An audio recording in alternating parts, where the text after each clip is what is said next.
আসসালামু আলাইকুম। প্রিয় দর্শক, গতকাল রাতে প্রধানমন্ত্রী জনাব তারেক রহমান জাতির উদ্দেশ্যে একটা ভাষণ দিয়েছেন। প্রধানমন্ত্রীর দায়িত্ব নেওয়ার পর জাতির উদ্দেশ্যে এটাই ওনার প্রথম ভাষণ।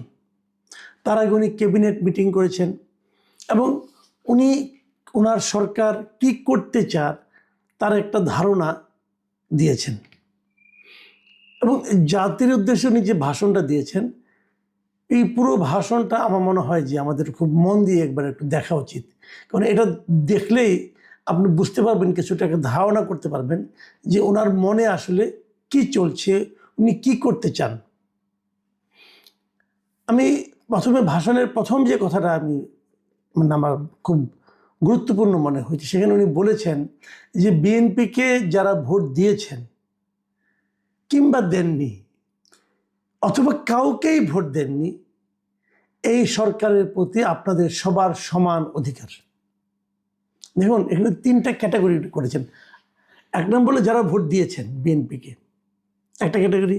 যারা দেননি মানে অন্য কাউকে দিয়েছেন, বিএনপির পরিবর্তে অন্য কাউকে দিয়েছেন। এনসিপিকে দিতে পারেন, জামাতকে দিতে পারেন, কোনো স্বতন্ত্র প্রার্থীকে দিতে পারেন, যে কাউকে, মানে অন্য কাউকে ভোট দিয়েছেন।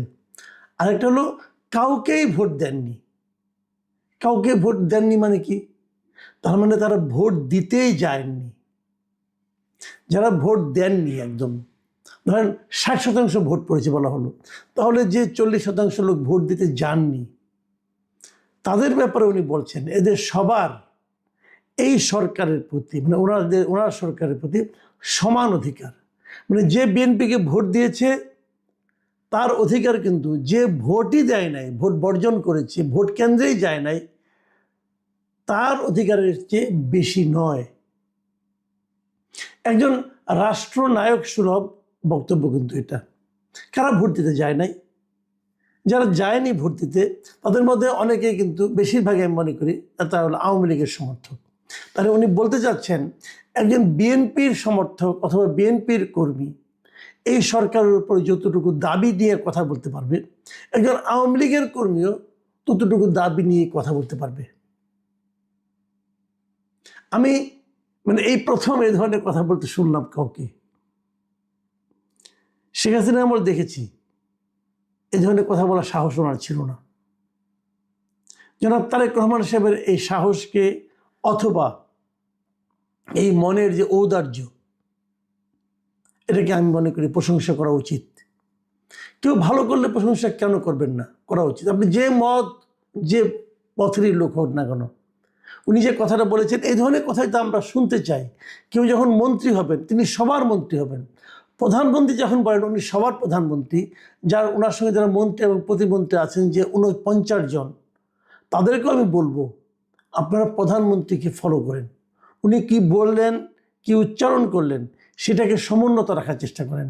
উনি কিন্তু বলেছেন যে এই সরকারের প্রতি তাদের সবার সমান দাবি। আমরাও আগামী দিনগুলোতে এটাকে একটু বিচার করে দেখতে চাই। আপনার কাছে একজন বিএনপির কর্মী গেলে পরে তার সঙ্গে আপনি কী আচরণ করছেন, আরেকজন নির্দলীয় লোক গেলে তার সঙ্গে আপনি কী আচরণ করছেন, অথবা যদি একজন আওয়ামী লীগের লোক আপনার কাছে যায় কোনো একটা ভ্যালিড একটা পয়েন্ট নিয়ে, তার কথাটাকে আপনি কীভাবে গ্রহণ করছেন, এটা কিন্তু আমরা জাতি হিসেবে বললে আমরা এটাকে খেয়াল করার চেষ্টা করব। উনি আরেকটা কথা বলেছেন, সে কথাটা হলো কৃচ্ছ সাধনের জন্য, অপচয় যেন আপনারা কম করেন। এবং এটা বলতে যে উনি বলেছেন যে অতিরিক্ত সুবিধাও আমরা নিতে চাই না। এবং এই অতিরিক্ত সুবিধা না নেওয়ার বিষয়টাকে উদাহরণ হিসেবে বলতে যে উনি বলেছেন যে বিএনপির যে সংসদীয় দলের যে প্রথম সভা হয়েছে, সেই সভায় ওনারা সিদ্ধান্ত নিয়েছেন যে কোনো এমপি সরকারি সুবিধা নিয়ে ট্যাক্স ফ্রি গাড়ি বা প্লট নেবেন না। এমপি হলে কিন্তু একটা প্লট পায়, এমপি হলে একটা ট্যাক্স ফ্রি গাড়ি পায়। এটা কিন্তু অনেক লোভনীয় একটা ব্যাপার কিন্তু। তো এইটা তারা কেউ নেবেন না বলে ঘোষণা দিয়েছেন। আমার কাছে এই ঘোষণাটাও ভালো লেগেছে।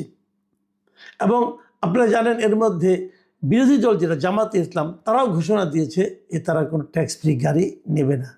অবশ্যই এনসিপি কোনো ঘোষণা দিয়েছে কিনা এখন আমার জানা নাই, তারা হয়তো নেবে অথবা নেবে না, আমি জানি না। আমি মনে করি এই ঘোষণা দেওয়ার তো কোনো দরকার নাই। আমি তারেক রহমান সাহেবকে অনুরোধ করব, সংসদের প্রথম অধিবেশনেই এই ট্যাক্স ফ্রি গাড়ি নেওয়ার যে প্রবণতা এবং যে নিয়মটা আছে, এই নিয়মটা বাতিল করে দেন।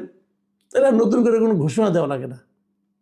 আপনারা বলে দেন যে একজন এমপি সরকারি যে কোনো সুযোগ সুবিধা পাওয়ার ক্ষেত্রে, প্লট অথবা ফ্ল্যাট অথবা গাড়ি পাওয়ার ক্ষেত্রে 10 জন সাধারণ মানুষ যে সুবিধা পায় তার চেয়ে কিছুই বেশি পাবে না, এরকম একটা নিয়ম করে দেন। তাহলে আর এর নতুন করে আলাদা করে জনে জনে প্রতিজ্ঞা করতে হবে না। একইভাবে আমি আপনাকে আরেকটা অনুরোধ করব, আমলাদের ব্যাপারে একটু খবর নেন। একজন সচিব, একজন অতিরিক্ত সচিব অথবা একজন যুগ্ম সচিব, ওনারা নিয়ম অনুযায়ী কী পরিমাণ গাড়ির কি সুবিধা ভোগ করেন, তেলের কি সুবিধা ভোগ করেন, একটু খবর নেন। এবং অনেক সময় নিয়মের বাইরেও মানে ওনারা যে মন্ত্রণালয়ে আছেন সেই মন্ত্রণালয়ে যদি কোনো প্রজেক্ট থাকে, সেই প্রজেক্টের গাড়ি, পিডির গাড়ি কোথায় আসে একটু খবর নেন। একটু খবর নিলে সমাধানটা আপনার কাছে ইজি হয়ে যাবে। সমাধানের পথ নিয়ে আমি আলোচনা করছি, সমাধান আপনিই পাবেন, কিন্তু একটু খবর নেন যে তারা, আপনারা তো গাড়ি নিচ্ছেন না, এমপিরা গাড়ি নিচ্ছেন না, মন্ত্রীরা মানে সরকারের কাছে ট্যাক্স ফ্রি গাড়ি নিচ্ছেন না, আপনারা তো সরকারি গাড়ি পাবেন। সরকারি গাড়ি ওনারাও পান, কিন্তু ওনারা কীরকমভাবে পান, কী প্রক্রিয়ায় পান, একটু খবর নেন। এটাও একটা আমার অনুরোধ থাকলো যে কিচ্ছু যখন সাধন করবেনই তখন এভাবে একটু করেন। কারণ যদি 10টা টাকাও আপনি খরচ কমাতে পারেন সেটাও কিন্তু এই দেশেরই লাভ, এই জাতিরই লাভ। উনি আরেকটা কথা বলেছেন, সেটা বলেছেন দেশের প্রতিটি সাংবিধানিক এবং সরকারি বেসরকারি প্রতিষ্ঠান চলবে বিধিবদ্ধ নিয়মে, নীতি নিয়মে। দলীয় কিংবা রাজনৈতিক প্রভাব প্রতিপত্তি অথবা জোর জবরদস্তি নয়। আইনের শাসনই হবে রাষ্ট্র পরিচালনার শেষ কথা। এই কথাটা আমার কাছে শুনতে খুবই ভালো লেগেছে। কিন্তু এই যে বেসরকারি সরকারি প্রতিষ্ঠান যে নিয়মের মধ্যে চলবে, এগুলো রাজনৈতিক প্রভাব প্রতিপত্তি এখানে খাটানো যাবে না, এটা মনিটরিং কে করবে? আমি যতটুকু জানি অলরেডি বিভিন্ন সরকারি কর্মকর্তা কর্মচারীদের মধ্যে একটা হুজুগ শুরু হয়ে গেছে। মাঝখানে ছিল কিন্তু কে কবে ছাত্র শিবির করতো, জামাত করতো, এটা নিয়ে কিন্তু গত 1.5 বছর অনেকে বলছে আমি জামাত করতাম, আমি ছাত্র দল করতাম। যারা নাকি আওয়ামী আমলে নিয়োগ পেয়েছে তারাও কেউ ছাত্রলীগ করতো না, সবাই জামাত এবং ছাত্র দল করতো, আর কিছু করতো না। এখন সরকার গঠনের পর যতটুকু আমি শুনেছি, জামাতের যে অফিসাররা ছিলেন যারা ছাত্র শিবির করতেন, জামাতের খুব ভালো ভালো সুযোগ তারা পেয়েছেন, তারা নাকি এখন বিএনপি হওয়ার প্রতিযোগিতায় নেমে গেছেন এবং তারা সব বিএনপি করতেন। আওয়ামী লীগের অনেক ঢুকে পড়ছে, বিএনপি করতেন। তো আমার কথাটা হলো কি, যে আওয়ামী লীগ কিংবা বিএনপি কিংবা জামাত, এটা আমলাদের পরিচয় হবে কেন? এই কথাটাই কিন্তু তারেক রহমান বলেছেন যে এখানে কোনো আইনের শাসনটা হবে মূল কথা। প্রত্যেকটা প্রতিষ্ঠান চলবে বিধিবদ্ধ নীতি নিয়মে। তো বিধিবদ্ধ নিয়মটা কি? এই বিধিবদ্ধ নিয়মে কি বলা হয়েছে যে যদি কেউ বিএনপি করে তাহলে তার দ্রুত প্রমোশন হবে? বিধিবদ্ধ নিয়মে কি বলা হয়েছে যদি কেউ আওয়ামী লীগ করতে এক সময় এই জন্য তাকে ওএসডি করা হবে? বলা হয়েছে ভাই? যদি বলা না হয়ে থাকে তাহলে আমি তো মনে করি একটা নিয়ম করা উচিত। এখন তো নিজেকে আওয়ামী লীগ বলবে না, জামাতও বলবে না, সবাই বিএনপি বলবে। যে লোকটাই বলবে যে আমি বিএনপির কর্মকর্তা ছিলাম, আমি বঞ্চিত হয়েছি, এই সমস্ত বলে কিন্তু এক ধরনের সিম্প্যাথি ক্রিয়েটের চেষ্টা করবে। যেই বলবে তার বিরুদ্ধে ব্যবস্থা নিন। সিম্পলি 2জন লোকের বিরুদ্ধে ব্যবস্থা নেন, দেখবেন আর কোনো বিএনপির লোক খুঁজে পাবেন না, জামাতও খুঁজে পাবেন না, আওয়ামী লীগও খুঁজে পাবেন না। আমলাদেরকে বলেন ভাই আপনারা পেশাদার আমলা হন, সরকারি কর্মকর্তা কর্মচারী হন, আওয়ামী লীগ বিএনপি হয়েন না। এই যখনই তারা আওয়ামী লীগ বিএনপি শুরু করবে তখন আপনি যত কিছুই মিষ্টি মিষ্টি কথা বলেন না কেন, যতই নীতি নৈতিকতার কথা বলেন না কেন, সব ফেল মারবে। কাজে আপনি অন্যদিকে না যেয়ে আগে যারা নাকি নিজেদেরকে বিএনপি বলে যে আমি বিএনপির কর্মকর্তা, বিএনপি করতাম বলে আমাকে একবার প্রমোশন আটকায় দেওয়া হয়েছিল, অথবা এখন ডাবল প্রমোশন লাগবে, এই ধরনের কথা যত লোক বলে তাদের বিরুদ্ধে আগে আইনি ব্যবস্থা নেন, তাদের বিরুদ্ধে একটা ব্যবস্থা নেন, তাদেরকে একটা পানিশমেন্ট দেন। আপনি দেখবেন আর কোনো আমলা আর সচিবালয়ের মধ্যে এই আওয়ামী বিএনপি জামাতের এই জিনিস আর চলবে না। এতে আপনার কোনো ক্ষতি হবে না, কারণ যারা বিএনপি করে, যারা নিজেদেরকে বিএনপির আমলা বলে পরিচয় দেয়, এরা আসলে আপনার ক্ষতি করে। আওয়ামী লীগের আমলে যারা আওয়ামীপন্থী আমলা ছিল, তারা কিন্তু আওয়ামী লীগের ক্ষতি করেছে। তারা আওয়ামী লীগ করে বলে নিজেরা প্রচুর দুর্নীতি করেছে। আবার এই দুর্নীতির কথা যখন আসলো, তখন আরেকটা কথা বলতে চাই। যদিও প্রধানমন্ত্রী বলেছেন যে এই বিএনপি সরকার সব ধরনের অনাচার অনিয়মের সব সিন্ডিকেট ভেঙে দেবে, এটা শুনে আমি আশাবাদী হয়েছি। আমি হেরে অত দূর যাব না। আমি একটা সিন্ডিকেট ভাঙার জন্য এই মুহূর্তে বলবো, সেটা হলো এই ব্যবসায়ীদের সিন্ডিকেটটা ভেঙে দেন যদি পারেন। এটা ভাঙলে অনেক কিছু সুবিধা হবে, আপনি তাৎক্ষণিক ফল পাবেন। দুর্নীতির কথা বলছিলাম, দুর্নীতি আপনি মানে করতে দিবেন না বলছেন। এটা হলো সব বাংলাদেশে আমি মনে করি এই মুহূর্তে সবচেয়ে বড় সমস্যা হচ্ছে দুর্নীতির সমস্যা। এটাকে কীভাবে দমন করবেন?